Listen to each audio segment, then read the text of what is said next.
Hello, this is Jan Lindquist from Redfield. I'll be your host today for the presentation on text mining and exploring the use cases, deep dive into use cases and techniques. A little bit of logistics as we go into this presentation. There is an option to ask questions during our presentation, which I'll show you a slide where you can find. This session will be recorded and be played on YouTube, available for YouTube. And we're gonna, after we present, a follow-up mail will be sent with links with a copy of the presentation and the video. If you look at the bottom of the Zoom, you're gonna see there is a Q&A option. And if you click on that, you're gonna be able to ask your questions. We're going to try to answer your questions during the presentation, and we may opt to present it at the end. Or if we don't get to all the questions, we'll send an email with the response to them. And we do encourage you to ask as many questions as you want. So that was a little bit on the logistics. If I go into the start, I'm Jan Lindquist. I am a data science project manager at Redfield, and I'll be presenting this together with my colleagues. I'll let them introduce themselves. Not yet. Hi, so my name is Najet Boyadaga. I'm a specialist in natural language processing at Redfield and specialize in text mining and natural language generation, knowledge representation, semantic web, and ontologies. Thank you. Hello, my name is Artem Resik. I work as a data scientist in Redfield, and also I'm responsible for developing the KNIME extensions for KNIME. So you might know some of them, like OrientDB, anonymization. And today we're also going to show you something that is developing right now. Thank you. Thank you, Artem. So what do we have on the agenda for today? We're going to talk a little bit from a strategic business perspective. What is text mining? Why do we actually perform text mining? And what are the terms that may be used in the field? And explore some of the use cases that you can explore for different industries, of which a couple of them we're going to show you some use cases. Also, it's important as you're developing to have a strategy for how do I develop these text mining projects. Then my colleagues, we're going to go into a demonstration of building a knowledge graph using NLP techniques. And she'll be describing, before we show in KNIME, some of the terms used in text mining tasks and models. And then we're going to go into what we're excited to, the first time to demonstrate.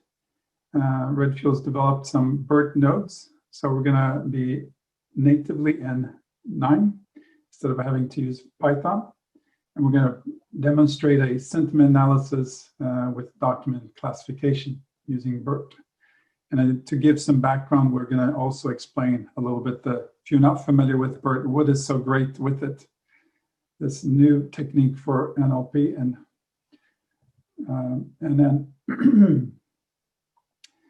briefly about the Redfield, we do projects in the area of data engineering, data science, as well as we're presenting now, text mining. We also have developed techniques in anonymization, and you might have seen an earlier webinar where we presented. We also have developed nodes in KNIME, for example, Neo4j. We're going to give a little teaser of what we can do with Neo4j, but it won't be for this presentation. And also we've developed the OrientDB nodes, and also conformal prediction. So there are several nodes that we have developed natively in KNIME.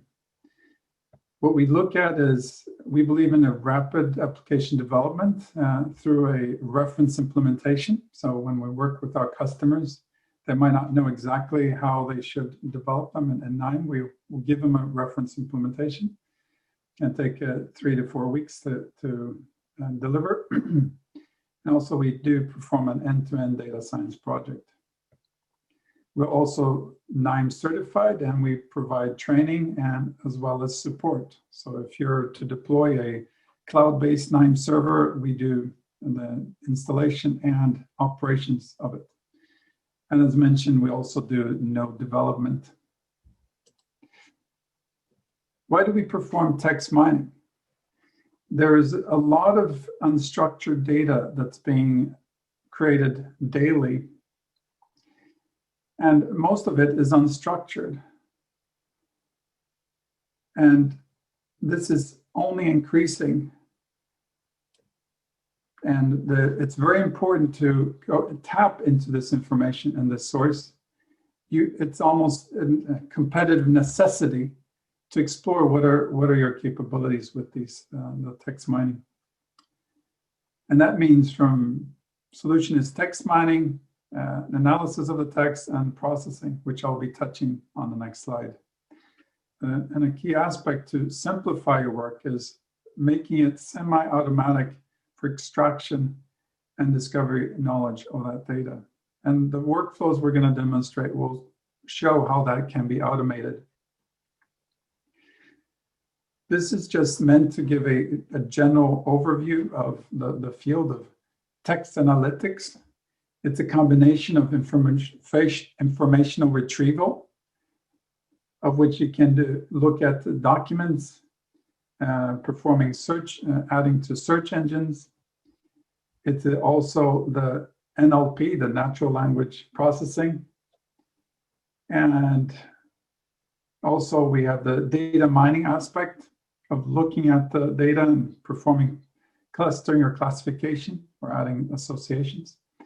And also the web mining and understanding and looking at the web and creating a context on it and be able to structure it for you to be able to do your analysis. And then there are a number of tools that are available for you to explore this realm of text analysis. So what are some of the use cases? And I just wanted to give a couple, starting from the marketing area, that there's a lot of customer feedback, which you can perform, for example, sentiment analysis, which we're going to be touching on in this presentation. From a politics, we have done a project where we looked at political speeches and for a given country, and to look at what are their party alignments based on the speeches.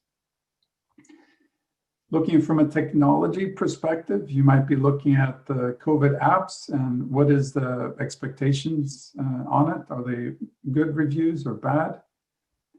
And from an academic research, you might be reviewing the possible publication biases. In the medical field, you might be reviewing doctor annotations to extract information that help understand how the patients are being treated. And all this is possible by looking at the electronic records. So the emails, messages, the document repository. And through that, you can add spam filtering, understanding if an email or a message is phishing. You can help with identifying, is there a fraud that's taking place, reviewing of alternative facts. And an area that's very interesting now is the area of Q&A. So the ability to query the documents that you have recorded, for example, financial records. The data science process, we typically work with, and this is common in the industry, of a CRISP model. We're setting the business goals, you do data discovery before you start doing preparation of the data for modeling and evaluation. And once that's done, you can go into production. When it goes to text mining, we we need to take in consideration that it's very important to have a corpus. So it's a large set of documents. Typically, you might use Wikipedia. It's a great source for many of the training that you would do for NLP. And from that, you're able to then do the pre-processing text exploration, like in the CRISP model, to text representation and then modeling and evaluation. All this is done so that at the end, you as an individual or who you're trying to present the results are readable and more understandable. And we're going to have an example of how do we go from this corpus all the way to presenting to the individual. So now we're going to, and also if you're not familiar with KNIME, there are a number of tools and nodes that are available to simplify the work development. You do not need to be a Python or R expert to develop these models. We do touch on some advanced techniques that use Python, but in most part, you're able to get started fairly quickly. And now we're going to go into the use cases. So I'm going to hand over to Nadjet, who will talk about the building a knowledge graph with NLP technique. Over to you, Nadjet. Thank you, Jan. Okay, so welcome everybody. We wanted first to talk to you about a proof of concept that we developed for building a knowledge graph with the NLP techniques. So what do we pretend by building a knowledge graph? What we want is to what we want is to gain insights from a domain-specific collection of texts. So we want to understand what the documents are about. We want to find what are the entities mentioned in the text. Some of them are general, others are more special to our domain. We want to find relations between those entities and between the documents. And we also want to integrate, an important part of a knowledge graph is to also integrate with external references, so with external knowledge bases. So we did a little demonstration of all this. So the first, before I kind of dive into the NLP techniques that we used for building this knowledge graph, I wanted just to mention where we got those documents from. And we used the documents from an open data portal at the European Union, the Publications Office. And in this portal, you can actually search for documents from given a certain topic, so with a certain subject. So there are some codes, and here you have an interface. You could see that we looked for documents in the domain of in the industry domain, in the subdomain of chemistry, and more specifically in the subject of chemical compounds. So in fact, the EU this platform also provides a SparkQL endpoint for querying the documents using Sparkle language, and Artem will show that later on in the KNIME workflow. So this is a little parenthesis to show where we got the documents from. So there are documents about chemical compounds. And now I will show the kind of information we gather from those documents by showing the, no, okay, sorry. I'll start with this. By showing the sort of entities that we can we have been extracting from our documents. So we see here we have these documents are kind of legal kind of documents. We were able to identify like generic entities such as organizations, dates, but also more specific ones such as references to articles or references to chemical compounds. And here we show that we have even links to external references to those chemical compounds. In this case, the link to the Wikipedia article corresponding to those chemical compounds. Okay, so this is part of the information we gathered from our documents. And another thing that we did also is to look for topics. So what are the topics? What are our documents talking about? And a very typical task that is being performed in NLP is topic modeling. So I'll go back to that slide here. And topic modeling is an unsupervised technique. So you don't need to have any labeled documents, to do any kind of supervised training. All you need is your documents and you treat that as a bag of words, and you employ a technique that uses that looks into the word distribution and is able to kind of find what are the main topics of each document. So, for example, here on the right, you see we have 3 documents. We've identified this set of terms in the middle, and we say, okay, document 1 is 60% about the purple set of terms, 60% about domestic internal welfare, 20% about trade, conflict, and foreign, and 20% about campaign, polls, and elections. So we can conclude then that document 1 is about topic 1. Okay, and topic 1 could be even assigned a label by taking one of the terms in that set of terms with the highest weight. So this is one of the tasks that we've included in the KNIME workflow that Artem will be showing later. And now I will move on to the text mining that I've just introduced earlier.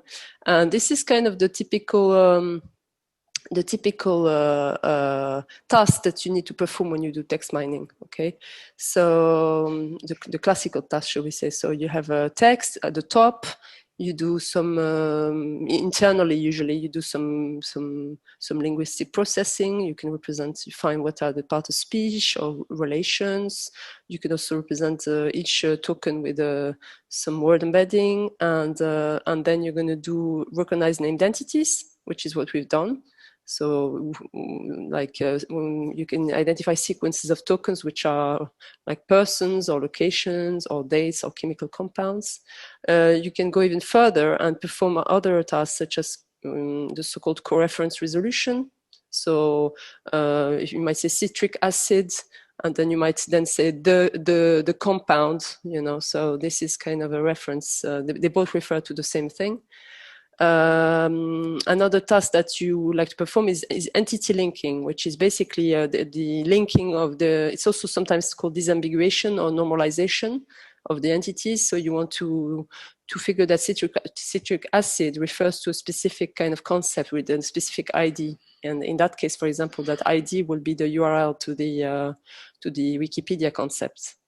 And you might want to go even further to get some more insight in your document, because your knowledge graph can consist of predicate relations. So you might find that, for example, a regulation has been signed by a person on a specific date. And these are relations that you might want also to represent in your final knowledge graph. But for the specific demo, we've only implemented named entity recognition and entity linking. So I will not go into the other aspects. Okay, so to go back to my little example earlier on, so the tasks that were applied for obtaining the identify the different types of entities called named entity recognition, and we have a named entity linking, which I've just mentioned.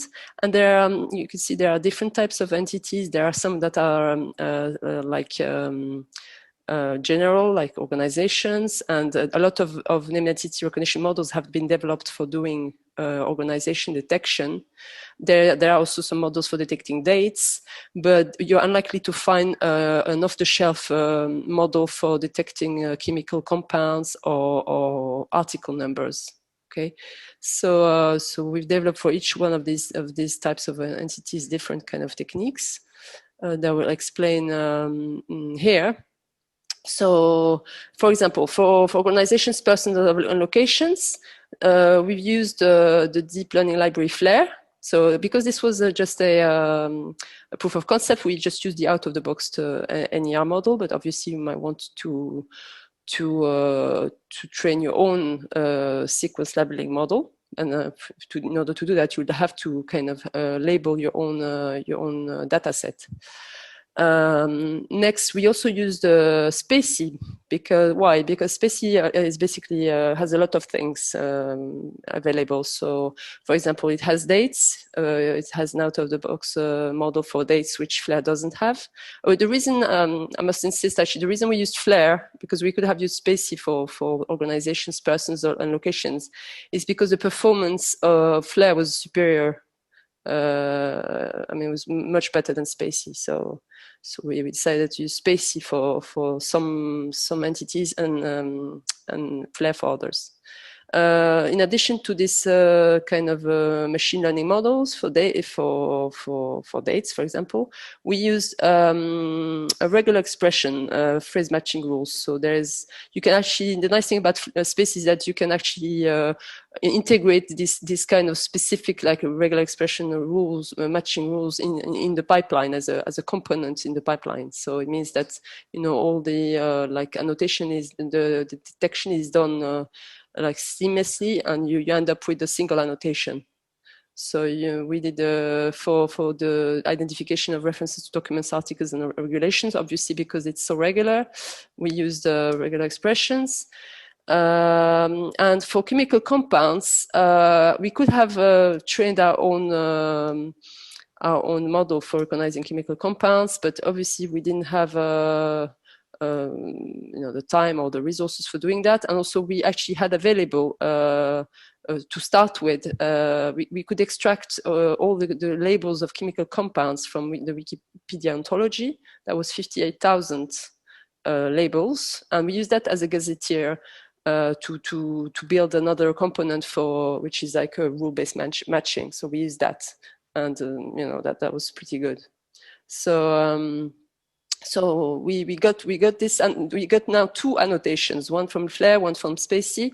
So we also had to kind of join them, merge them into a single annotation. The reason being that the tokenization in Flare and Spacie is not exactly the same. So we did the merging. And finally, the named entity linking was quite straightforward because we had obtained from the labels from the Wikipedia ontology, or DBpedia if you want, and so we also had the corresponding URL, and so basically we just associated each named entity mention of chemical compound with the corresponding URL in Wikipedia. I mean, I have to say that obviously there might be ambiguities. You know, you might have the same mention that could refer back to two different concepts. So that would be a problem in an approach such as this one, which is rule-based. But you know, we decided that we could live with that for now. Okay, so that was for the explaining how the text mining. The reason why I'm explaining this here, and it's because in the KNIME workflow, this is done in a KNIME node, but as a Python code. So this is not developed with using individual KNIME nodes. So you know, it was better to kind of unroll the implementation in this kind of presentation, because you know, obviously Artem will not go through this again. Right. Okay. So. So now, what is Artem going to show is going to show you an KNIME workflow comprising of the following 4 stages. So first we gather the documents using those SPARQL queries and the SPARQL endpoint I talked about to get documents about chemical compounds from the EU SPARQL endpoint.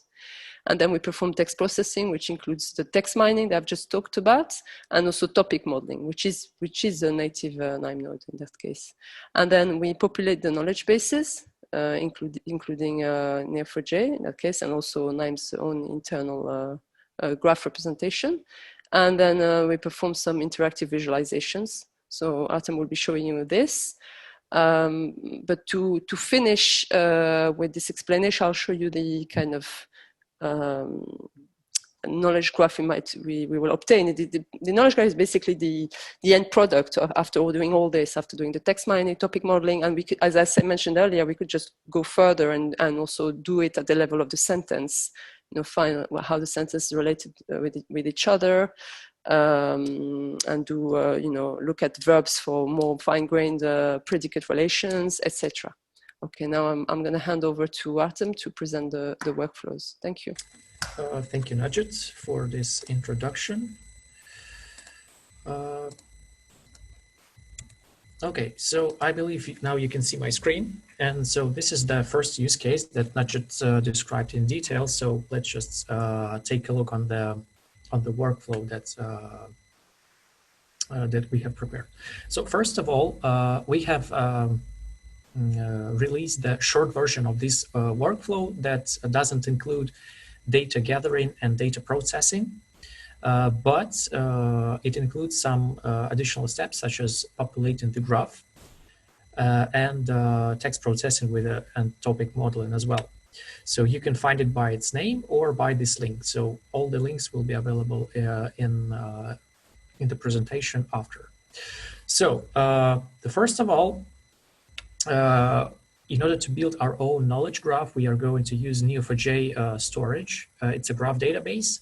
And recently we have developed native Neo4j extension for KNIME, and it's available since KNIME 4.2, so it was released in July.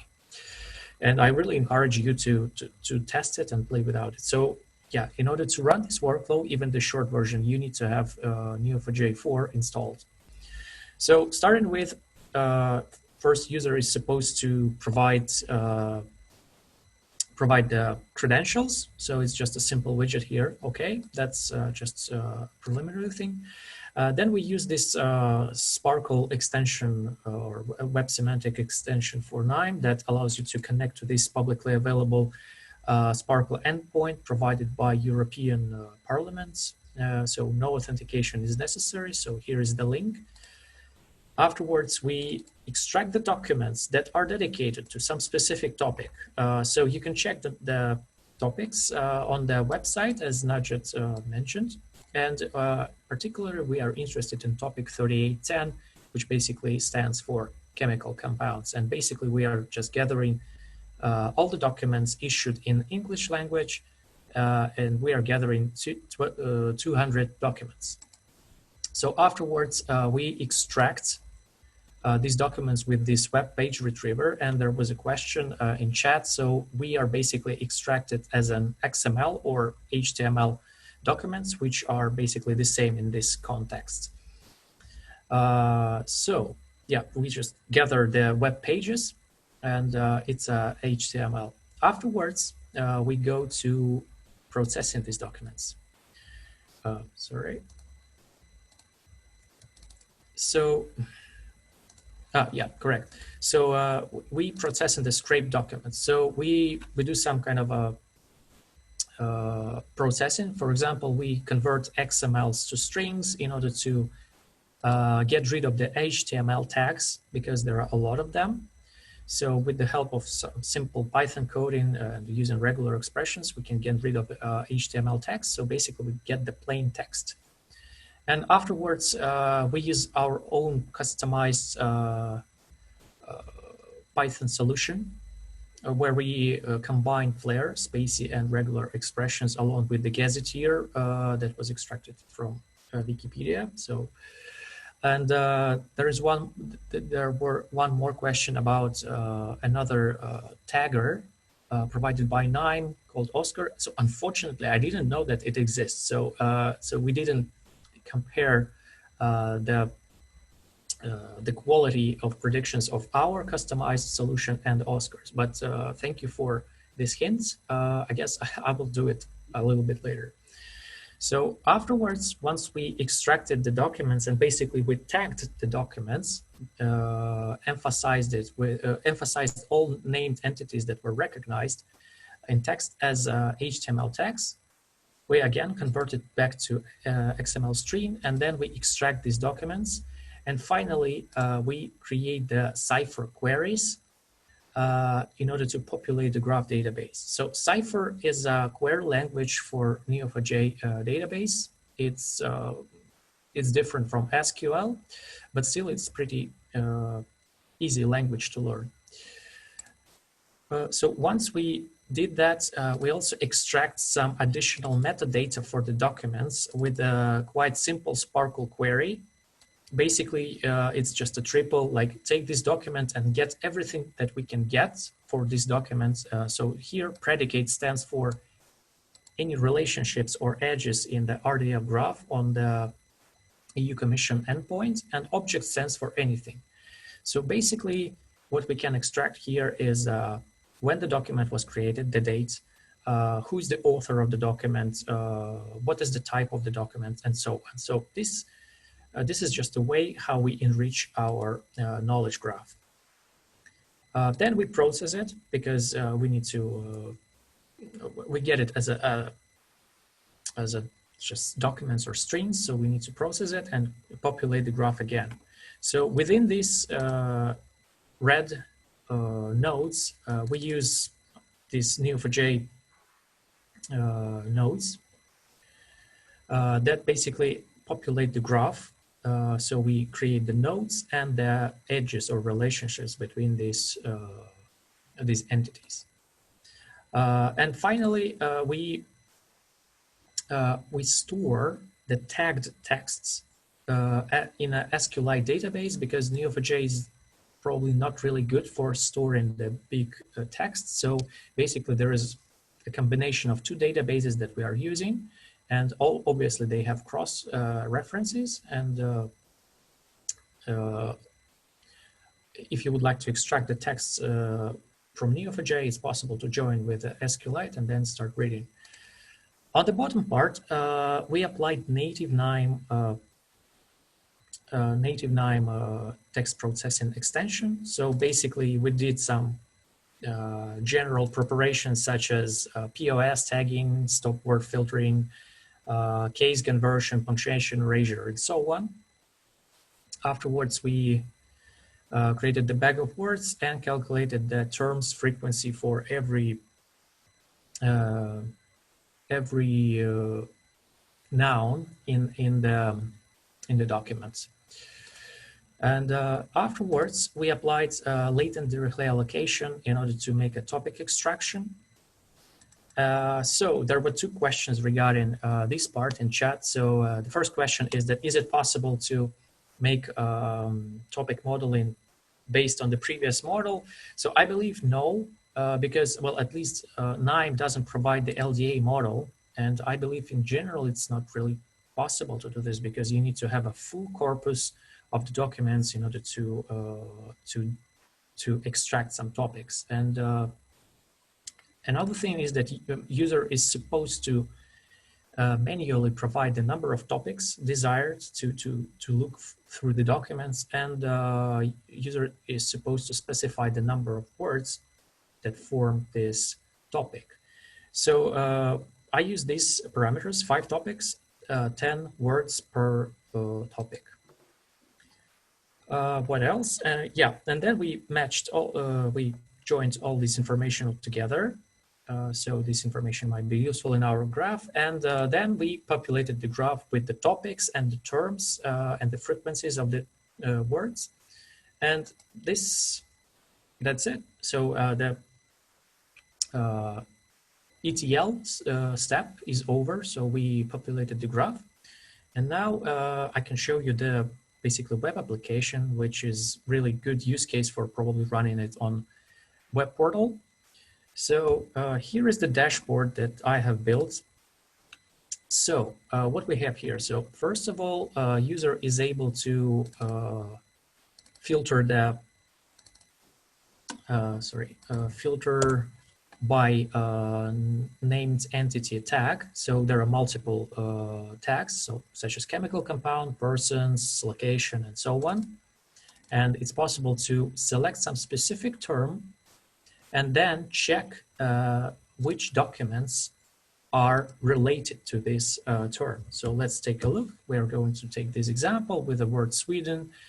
And yeah, there was another question about disambiguation. So for example, we have these two terms basically that are meaning the same. It's Sweden and Sweden capitalized. So we didn't optimize this, but in general, with the graph approach, it's possible to resolve this disambiguation. Since you may select like a primary term, and you can specify a relationship that this term is basically this primary term. So that's how you can provide like a network of different synonyms of the same entity. May I mention something else, Artem? I would just also say that you might also want to do obviously named entity linking of other types of entities apart from chemical compounds. So you might relate locations with their their unique ID and also like find article, for example, mentions of article references to articles. So find the actual URL of the article that is mentioned in another article, etc. And this way you build, really, you kind of grow your knowledge graph. Okay, over to you. Exactly. Yeah. Thank you. So then we have like a statistics about the topics. So these are the terms that form this topic. And I just assign the word with the highest weight to a topic name, because otherwise it would be topic 1, topic 2, which is not really meaningful. But here I try to create the real topic name. And here you can see how many articles we have dedicated to different topics. So regulation seems to be the most popular topic. And finally, all these entities that we have recognized are shown in this table, and you can see the number of documents, basically the number of times when these terms are mentioned in the documents. Okay, so we are going to take this term, Sweden, and then we are going to proceed to the next step. At the next step, we can see that, okay, there are 4 topics, there are 4 documents that contain this term, Sweden, and you can see that 2 of them dedicated to topic water, 1 of them dedicated to Jungbunzlau, probably this is a name of a company or something, and 1 of them is dedicated to regulation. Also, we did extraction, so first we populated the Neo4j, then we did extraction, and with the network extension in KNIME, we can do this visualization. So we can see term Sweden, and we can see 4 documents with their URIs that contain this term, and we can see the topics related to these documents along with the terms that form these topics. Okay, and the last step, we just pick the article that we are going to read and see. And in the final step, we can explore the tagged documents. So first of all, we have some additional information, and basically this is the same document that we have extracted from EU endpoint, and every recognized named entity is shown by its own color. So for example, organizations are orange, locations are yellow, dates are green. Yeah, and we also have this named entity linking for chemical compounds. So if I click on this link, there will be a Wikipedia article. So of course, you can generalize this case for different domains, not only chemical documents, it could be legal documents, it could be marketing documents, whatever. And you can use this named entity linking in order to refer to some probably external resources with additional information for the user. So that was the first use case. Thank you, Artem. Just a note, there is a blog post. It doesn't have the full workflow, but it has a subset of it that you can browse and test it out yourself. Yeah. And please feel free to check this this workflow available on Hub. Yeah, correct. We will be providing a link to it in the post. Okay, I'll take over the screen, Artem. Yep. Thanks. By the way, thanks for all the questions. Hopefully we have answered all of them. At the end, we'll see if we have time to cover more, or if you want to expand on any of them. So now we're going to go into the BERT side. And we're very excited to present this because this is the first time we're demoing outside our native BERT nodes. So over to you, Adit. Thank you. John. Okay, so yes, so what I'm going to do before Artem walks you through the workflow is a small introduction to classification with BERT. Okay, I think that you need to. I'm not having control over your screen, Jan. So if you can go down, Yep. I have to ask you. Give it. There we go. Okay, thank you. Yes, thanks. Okay, so BERT, I'll say a few words about BERT because the objective of today is obviously not to give you a tutorial on BERT, and I did try to make up some explanation. I decided in the end to keep it very, very shallow because otherwise I would need to go through a lot of material and we don't have the time really. So BERT first came along in 2018. It was a paper presented by people at Google. Basically in this paper also they explain how BERT works, the architecture, and the striking thing about this new language model is that it's basically achieved state-of-the-art results in about 11 natural language understanding tasks. So I've included 2 screenshots from the Google AI blog showing some of the results in different areas. So here actually results regarding some general language understanding benchmark tasks on the left. And you have tasks such as question classification or natural language inference, paraphrasing. And here you could see in the first row the BERT model, which comes top and by a big margin in regards to other kind of state-of-the-art models. And the same on the right here. This is specific benchmark data set for question answering, and also BERT comes first as well. So it was a huge kind of what they call revolution in NLP, shall we say. And so what makes BERT so powerful? So BERT basically, this would be very complicated to explain. I don't want to enter into technical details, but I mean, basically BERT stands for bidirectional encoders representations from transformers. I mean, that may sound Chinese to you, but basically what's key in this sentence is that it uses a representation that's called transformers, and within these transformers, transformers are a type of sequence model. So natural language is inherently sequential. When we speak, we basically align one word after the other. And the way this is kind of dealt with in machine learning and deep learning is to treat this as a sequence. So you have basically a sequence that's processed token by token, and it's encoded into a vector representation. And the object that does that is called an encoder. So this is where the encoder term comes from. And the reason why it's called bidirectional here is because normally in the traditional or the ones before BERT, the architectures before BERT, you would encode one word by looking at the words before it that you said before it, or that you looked at before it. So I went to the market. To encode markets, you would look at everything before that. But in the case of BERT, where they use some very clever tricks to be able to kind of be able to look forward into the sentence as well as backwards.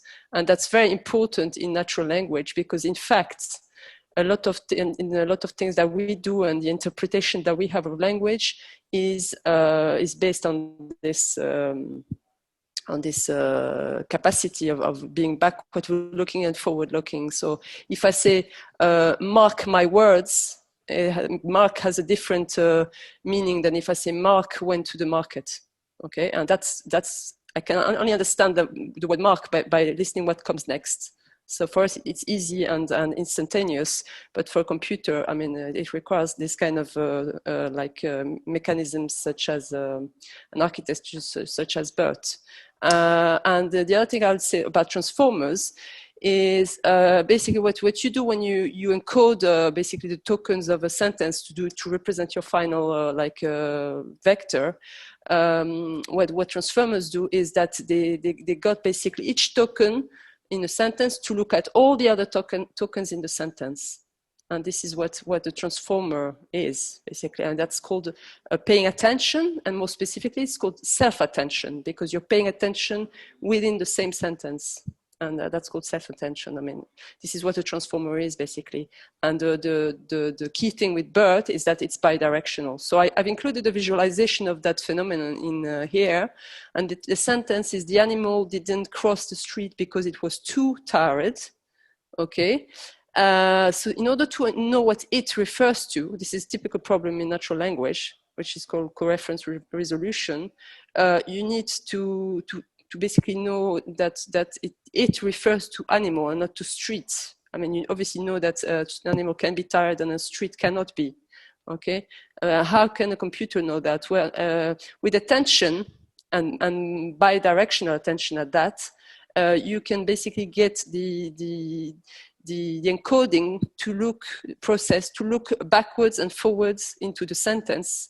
So it looks at animal, it looks at tired, and it's able to encode all this information into the encoder representation of it.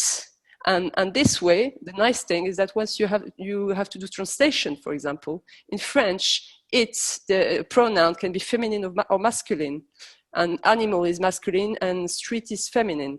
So in order to kind of translate correctly, you have to know what it refers to. So this is why BERT was a huge leap, and this is why I'm trying to explain this to you in a very non-formal terms. Okay, so that's BERT. And how do we use BERT for NLP tasks? Well, in fact, we use it like we use any other model, such as you may have heard of Elmo, GLOV, FastText, etc., which is basically transfer learning. So transfer learning comes from image processing originally. So we say, okay, why do we have to learn everything, to reinvent the wheel and learn everything again? When we can learn how to see things, how to interpret images. And when we have a new image, we only have to learn a little bit more, and we'll decide whether this image is about puppy cats or kittens. Okay, so for transfer learning, BERT is basically used like any other kind of language model in transfer learning. So what we do is we take BERT is basically, we have a BERT model that's implemented and trained. So in what is called the pre-training phase. And then we use this, and the result is a language model. And we use that language model, we plug it into another kind of architecture. In which we have basically our input documents and our classes, such as, for example, movie reviews or any other sentiment analysis. I mean, I'm just mentioning sentiment analysis because this is what the workflow is, but BERT can be used for many other tasks, such as, for example, doing sentence pair classification. Okay, I have a question, I have an answer. Tell me if actually this answer is really the answer to the question or not, for example.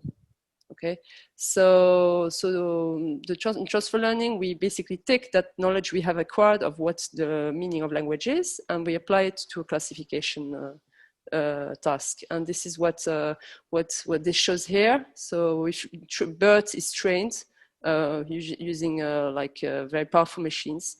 And huge data sets such as Wikipedia and news text, etc. We get a language model, and then people basically, you can download BERT, and now it's available even in many languages. And you can basically plug it into the data set. You add an extra layer to do your classifier. You do the training. You need much less kind of data to do that, and you get your classification. And now I'll give over to Artem to present the workflow.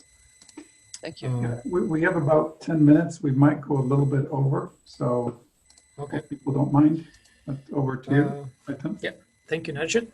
So the next use case that we are going to present is basically BERT integration that we are currently developing, and it's not yet released. However, we are planning to release it along with KNIME 4.3 in December.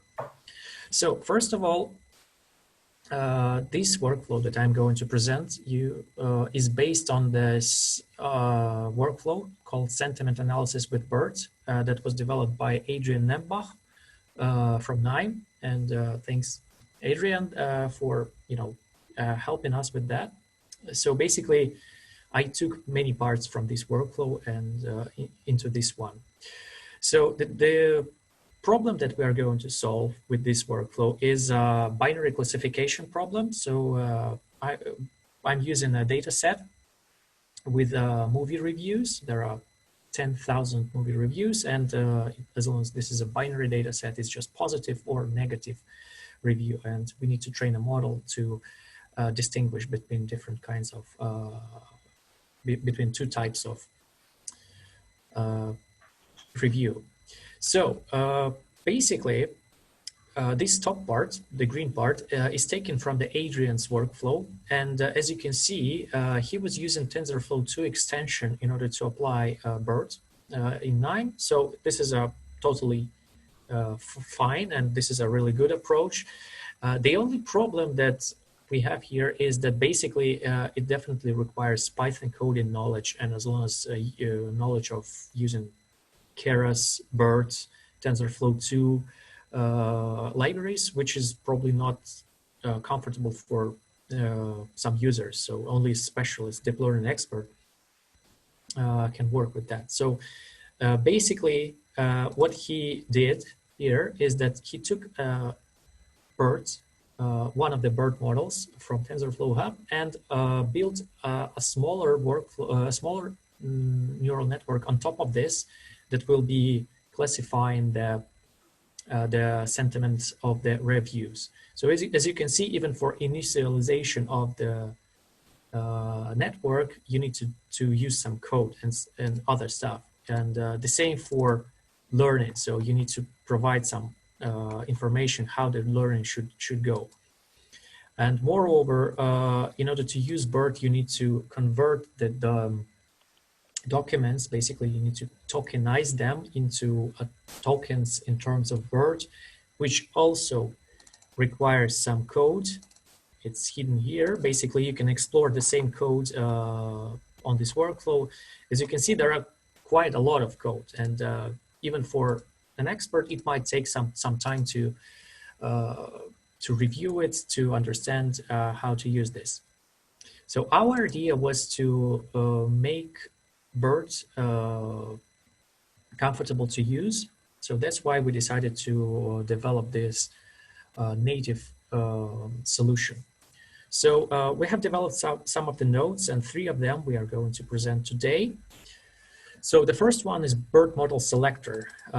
So here you can just provide, you can select the model that you would like to use. All of them are available on TensorFlow Hub. So these are the proved or like checked and proven models that you can use.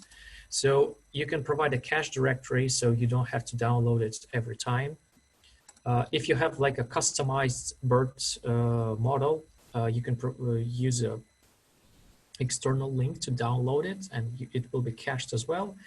And finally, in selector node, you can pick the model that is already saved on your disk, so you don't have to download it from scratch again. Okay, and then we go to learner predictor nodes. So our goal was to make the experience of using BERT in KNIME similar to using any other learner predictor nodes in KNIME. So for example, random forest. So let's take a look on BERT classification learner. So at the first step, user is supposed to provide the input, basically the string or text column that is going to be used as the input. Basically all these reviews, the huge sentences, well, the text that consist of several sentences is here. It's just one column. Then some labels should be provided, or class column, and maximum sequence length is kind of a global parameter for BERT, and for BERT that considers how many words in the sentences are used for kind of tokenization. In advanced step, user is able to select how many epochs will be used for training, what is the batch size, whether the BERT will be fine-tuned or not. In some cases, it makes sense to fine-tune BERT. So not only the small neural network that is built on top of BERT will be trained, but also some parameters inside BERT will be trained as well. And also, user is able to select the fraction of the validation data set. So it's also possible to select the optimizer and the parameters for this optimizer. As you can see, it provides a neural network model, the same port as here. And then we feed this model to BERT predictor. And BERT predictor looks almost the same way as any other predictor node. So again, we need to provide the input column, the column with the sentences or texts. User can also set up the batch size and change the column names for prediction and probabilities. So the output will look almost the same. So basically, basically these three columns are the output. So we have a prediction based on the maximum probability, and we have class probabilities. And of course, this node can be generalized for multi-class. Yeah, and finally, I did some dashboard that shows the performance of the models. So my main goal here was to make a proof of concept that our nodes work correctly. They provide the same results as TensorFlow. Basically, the only thing is that code is hidden in our nodes. So I used the same data set, the same partitions for training and testing. I also used the same parameters, 3 epochs, and the batch size was equal to 10. And as you can see, I got almost identical models, which was expected. So even for 3 epochs, I got quite decent accuracy of the model, 87%. And finally, I also compared the execution time for TensorFlow 2 approach and native BERT approach. So in the first column, there is execution time in seconds, and the second one in minutes. So as you can see, roughly the execution time both for executors and learners are the same. However, you need to pay attention that in order to feed your data to TensorFlow 2 nodes, you need to tokenize it. While in our nodes, you don't have to do this. It's done in the background. So probably we can consider that our nodes work slightly better and faster. So we showed you only one simple case, binary classification, but we are working on these nodes. And in general, we would like to cover many use cases that we can use with BERT, such as abstract-based sentiment analysis, question answer, next sentence prediction, and so on. So yeah, that's it. Thank you, Artem. Just to emphasize the usability, our CEO, Johan, he has been doing some development of some models, and he has used these nodes, and it's very straightforward to use them and get you started very quickly. So we're looking forward to release them later in the year, and we'll probably have another webinar for it. So before I end here, I'm just going to do one last slide. We're pretty much out of time, but I'd like to thank Nadjet and Artem for their great presentation into NLP and the text analytics. I hope you enjoyed our webinar.